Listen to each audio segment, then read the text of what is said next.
चौहान अपने YouTube channel भाषा academy में आपका स्वागत करती हूँ। बच्चों, आज मैं आप लोगों के लिए कक्षा 9वीं की हिंदी पाठ्य पुस्तक हिंदी लोक भारती से पाठ 3 कबीर बताने जा रही हूँ। इस पाठ के लेखक हजारी प्रसाद द्विवेदी जी हैं। सबसे पहले हम लेखक परिचय ले लेते हैं। वो इस प्रकार है। आचार्य हजारी प्रसाद द्विवेदी जी का जन्म उत्तर प्रदेश के बलिया जिले के दुबे का छपरा नामक ग्राम में हुआ था। द्विवेदी जी हिंदी के शीर्षस्थ साहित्यकारों में से एक हैं। उनका स्वभाव बड़ा सरल और उदार था। वे उच्च कोटि के निबंधकार, उपन्यासकार, आलोचक, चिंतक एवं शोधकर्ता थे। उनकी कुछ प्रमुख कृतियां हैं, वो देख लेते हैं। कुछ निबंध हैं, उपन्यास हैं, वो इस प्रकार हैं। निबंध है अशोक के फूल, कल्पलता, विचार प्रवाह आदि। उपन्यास है बाणभट्ट की आत्मकथा, चारुचंद्र लेख, पुनर्नवा। आलोचना और साहित्य इतिहास है मेघदूत, एक पुरानी कहानी, सुर साहित्य आदि। ये एक गद्य परिचय, आलोचनात्मक परिचय है। वो इसकी इस प्रस्तावना को हम देख लेते हैं। प्रस्तुत पाठ कबीर के माध्यम से द्विवेदी जी ने संत कबीर के व्यक्तित्व, उनके उपदेश, उनकी साधना, उनके स्वभाव के विभिन्न गुणों को बड़े ही रोचक ढंग से स्पष्ट किया है। चलते इस पाठ के सारांश को देख लेते हैं कि हजारी प्रसाद द्विवेदी जी ने क्या बताया है। प्रस्तुत पूरक पठन में द्विवेदी जी ने कबीर के व्यक्तित्व, दार्शनिक विचार और उनकी साधना को दर्शाया है। हिंदी साहित्य के इतिहास में कबीर जैसा व्यक्तित्व लेकर कोई लेखक उत्पन्न नहीं हुआ। उन्होंने कबीर का प्रतिद्वंदी तुलसीदास को बताया है, परंतु तुलसीदास व कबीर के व्यक्तित्व में बहुत अंतर था। यद्यपि दोनों ही भक्त थे, परंतु दोनों स्वभाव, संस्कार और दृष्टिकोण में भिन्न थे।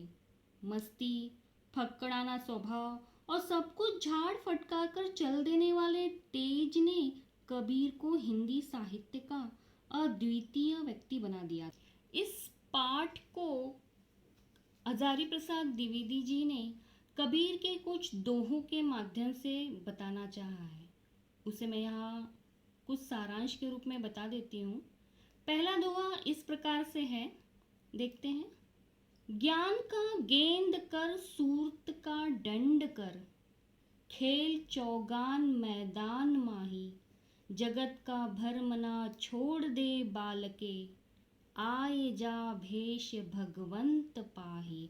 इस दोहे का अर्थ इस प्रकार से बताया गया है कि संसार में भटकते हुए जीवों को देखकर करुणा के अश्रु से वे कातर नहीं हो आते थे, बल्कि और भी कठोर होकर उसे फटकार बताते थे।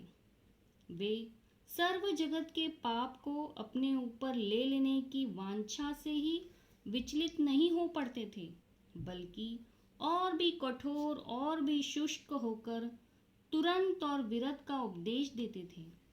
संसार में भरमने वालों पर दया कैसी, मुक्ति के मार्ग में अग्रसर होने वालों को आराम कहाँ, करम की रेख पर मेघ न मार सका तो संत कैसा। चलते हैं दूसरे दोहे की तरफ। वो इस प्रकार है। अवधू अक्षरहु सो न्यारा, जो तुम पवना गगन चढ़ाओ गुफा में बासा, गगना पवना दोनों बिन से कह गया जोग तुम्हारा, गगना मध्य ज्योति झलके पानी मध्य तारा, घटिगे नीर विन सिने तारा, निकरी गयो के ही द्वारा। कबीर जी यहाँ पे कहते हैं कि जब वे अवधूत या योगी को संबोधन करते हैं, तभी उनकी अखंडता पूरे चढ़ाव पर होती है। वे योग के विकट रूपों का अवतरण करते हैं। गगन और पवन की पहेली बुझाते रहते हैं।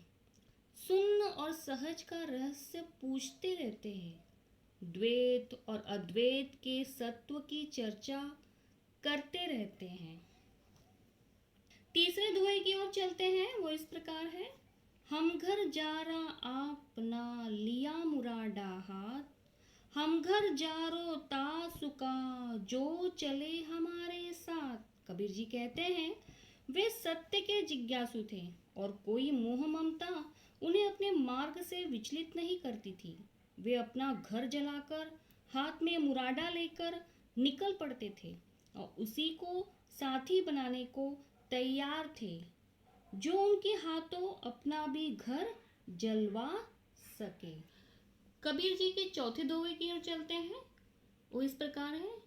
हमन है इश्क मस्ताना, हमन को होशियारी क्या, रहे आजाद या जग से, हमन दुनिया से यारी क्या। जो बिछड़े हैं प्यारे से, भटकते दर बदर फिरते, हमारा यार है हम में, हमन को इंतजारी क्या। इस दोहे को देख लेते हैं। इसका अर्थ इस प्रकार है। जो दुनियादार किए कराए का लेखा जोखा दुरुस्त रखता है वो मस्त नहीं हो सकता। जो अतीत का चिट्ठा खोले रहता है वो भविष्य का क्रांतदर्शी नहीं बन सकता। जो मतवाला है वो दुनिया के माप जोक से अपनी सफलता का हिसाब नहीं करता। कबीर जैसे फक्कड़ को दुनिया की होशियारी से क्या वास्ता। ये प्रेम के मतवाले थे मगर अपने को उन दीवानों में नहीं गिनते थे जो माशूक के लिए सिर पर कफन बांधे फिरते हैं। पांचवें दोहे की ओर चलते हैं, वो इस प्रकार है। आसमान का आसरा छोड़ प्यारे, उल्टी देख घट अपन जी, तुम आप में आप तहकीक करो, तुम छोड़ो मन की कल्पना जी। इस दोहे के माध्यम से कबीर जी कहना चाहते हैं कि जो वस्तु केवल शारीरिक व्यायाम और मानसिक श्रम दमादि का साध्य है वो चरम सत्य नहीं हो सकती। केवल शारीरिक और मानसिक कवायद से दिखने वाली ज्योति जड़ चित्त की कल्पना मात्र है, वह भी बाह्य है। कबीर ने कहा और आगे चलो, केवल क्रिया बाह्य है, ज्ञान चाहिए, बिना ज्ञान के योग व्यर्थ है। चलते हैं अगले दोहे की तरफ, वो इस प्रकार है। साई सेत न पाइए, बाता मिले न कोई, कबीर सौदा राम सो, सिर बिन कदे न होय। कबीर जी वे वीर साधक थे और वीरता अखंड आत्मविश्वास को आश्रय करके ही पनपती है।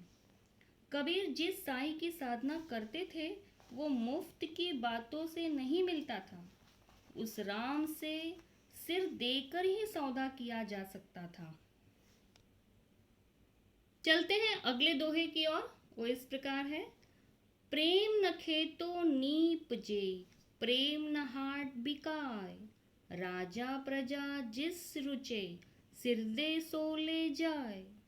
सुरे शीस उतराइया, छाड़ी तन की आस, आगे थे हरिमुल किया, आवत देखिया दास। इस दोहे का भाव इस प्रकार है। कहते हैं यह प्रेम किसी खेत में नहीं उपजता, किसी हाट यानी बाजार में नहीं बिकता, फिर भी जो कोई भी इसे चाहेगा पा लेगा। वह राजा हो या प्रजा, उसे सिर्फ एक शर्त माननी होगी। वह शर्त है सिर उतार कर धरती पर रख ले। हरि से मिल जाने पर साहस दिखाने की बात करना बेकार है। पहले हिम्मत करो, भगवान आगे आकर मिलेंगे। विश्वास ही इस प्रेम की कुंजी है। विश्वास जिसमें संकोच नहीं, द्विधा नहीं, बाधा नहीं होनी चाहिए। इस प्रकार हमारे सिर से पैर तक मस्त मौला थे, बेपरवाह थे, उग्र कुसुमादि कोमल, वज्रादि कठोर। कबीर जी का व्यक्तित्व था। बच्चों, उम्मीद है आप लोगों को ये कबीर के दोहे और उनका व्यक्तित्व मेरे इस वीडियो से समझ ही आ गया होगा। तो मिलते हैं अपनी अगली वीडियो में।